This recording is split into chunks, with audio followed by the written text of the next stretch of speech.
Welcome to part 2 of Project Reefer, and for those of you who might not have seen part 1, we are setting out on a video series to build our dream Red Sea Reefer aquarium. In part 1, we unboxed our new aquarium, we built the cabinet up, put the aquarium on the cabinet and positioned it, ready for this, part 2, which is all about equipment.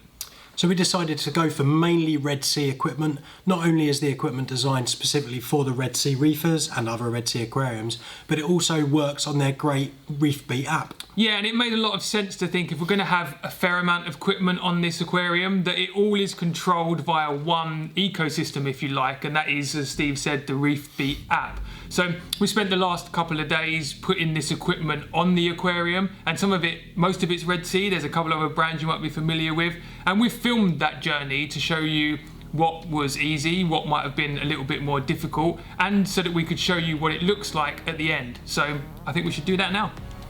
So we ended part 1 of the video with the cabinet built, the aquarium in place, and the plumbing was all connected up. And with the plan to use as much Red Sea hardware as possible, it was time to set up the first item, the Red Sea Reef LED.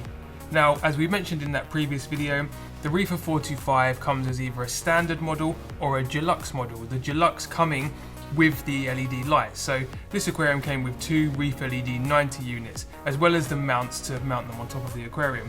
Now, if you're looking to purchase a Red Sea Reefer and Red Sea lights, then the deluxe models really do make sense financially, so worth taking a look at. Now, the Reef LEDs themselves are available in 3 different sizes, the 50, the 90 and the 160, with the option to purchase a deluxe package with either the 90 LEDs, which are 90 watts, or the 160 LEDs, depending on what it is that you're planning to keep in your aquarium. Now, as well as connection to the REEFMAT app for full wireless control of these lights, they're also what Red Sea call Reef Spec. So with 3 channels of control, all from an individually lensed cluster of LEDs, they'll provide ample power reading for any coral growth. And with a clever mounting system that was just super easy to set up, we're sure that not only will these units do a great job of illuminating and providing the lighting needs for any of our tank inhabitants, but they're also going to keep the actual aquarium looking super slick. Now, we have actually made a video showing a more in-depth look at these lights, individual unboxings and how the lights actually mount onto the aquarium and some of the app features that are specific to the Reef LED. So if you're interested, make sure you check that out. We'll put a link on the screen now. Next up was a feature available not only to anyone who's got a Red Sea Reefer aquarium, but anybody who just likes a neat and tidy cabinet, and that is a very cool slide out control panel from Red Sea. Now, if you're wanting to keep the dry section of your cabinet as neat and tidy as possible, while maximising the space that you have, these slide out panels are an absolute no-brainer in our opinion. And as with any work under the cabinet, mounting is a little fiddly, but Red Sea do provide step-by-step instructions and a really helpful template to help keep it simple and easy to mount. Now, coupled with the added wire basket, we plan to mount all of our equipment controllers to the board, along with any dosing pumps and bottles which we'll be dosing from added in the future. Couple that with one of our custom-made 16-way plug bars and an awful lot of cable ties, and a bit of work, you end up with what is a very neat and easy to use control center, and hopefully it means that we can concentrate on the aquarium more as opposed to worrying about what's going on in our cabinet with power supplies and plug sockets in the future. Now, onto something that we've been keen to get up and running since its release earlier in the year and we made our introducing video, and that is the extremely popular Red Sea REEFMAT unit. Now, as I'm sure many of you will be aware, roller mat units have been growing in popularity for some time now, replacing the more traditional filter sock or floss method of mechanical filtration. So much so that brands that are producing roller mat units along with aquariums are now tailoring their sumps to easily fit a roller mat style unit into them, and the Reefer G2 is no exception.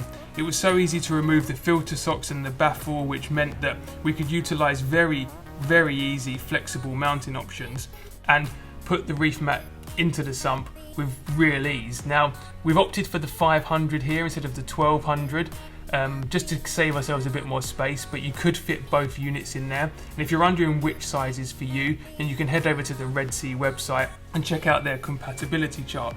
As I mentioned already, we have already got a video with a real in-depth look at some of the key features of the REEFMAT, including its app integration to the REEFMAT app from Red Sea. but also an unboxing and what you can expect when you actually purchase one. So if you think that a Red Sea REEFMAT might be for you, then make sure you go check that out.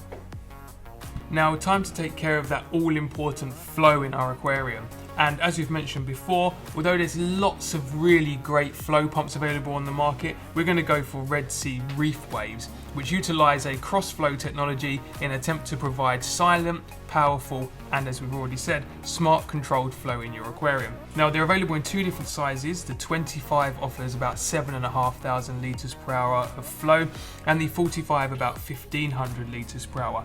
Now, the units couldn't have been easier to mount using the strong magnet mounts provided, and we've chosen two of the 25 watt pumps.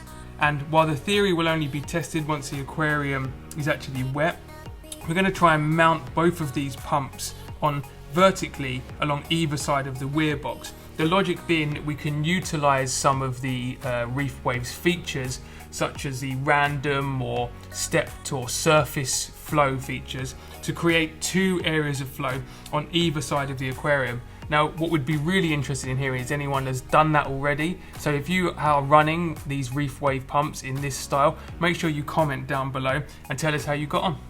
So here we have it, that's part two pretty much complete. We've got all of the equipment on the tank, and as we've already mentioned, it's pretty much all Red Sea parts. So we've obviously got the Reef LED lights that came as part of the aquarium because this is a deluxe model. We've also got the REEFWAVE power heads, a REEFMAT, a reefer skimmer, and even the slide out control panel.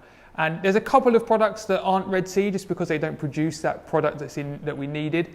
But really, there's two reasons for us trying to keep this as much Red Sea as possible. And the first is that we really want to use all of the products that have been designed from the ground up to work together. And we also want to utilize that single point of control for all of the equipment in the REEFBEAT app. If any of you guys out there have got any good lighting schedules for the Reef LEDs, then please let us know. We're looking for anyone's advice on what to go for, bearing in mind that we're going to be doing a mainly soft coral, some LPS system. So if any of you guys have got a schedule out there that you think will work, then hit us up and let us know. Also for the REEFWAVEs as well, if anyone's got a good schedule or any advice for us setting up this Red Sea Reefer, it would be really appreciated. Yeah, there's clearly a big community of people out there that are using this equipment, so we want to just hear from you guys and make sure that we're getting the best out of the system as we possibly can. Now, we know part 2's been pretty equipment heavy. Part 3 is going to feature us getting the scaping, some sand, and we've had some corals and some fish quarantining for a while. So we're going to get the system wet, make sure it's all up and running, and get some livestock in. So if you've enjoyed the video, make sure you stay subscribed and check out part 3. Yeah, as always, thanks for watching. And as Ryan said, subscribe to the channel, hit the like button and the notification bell, and you'll be notified when we've got a new video. Yep, see you on the next one. See ya.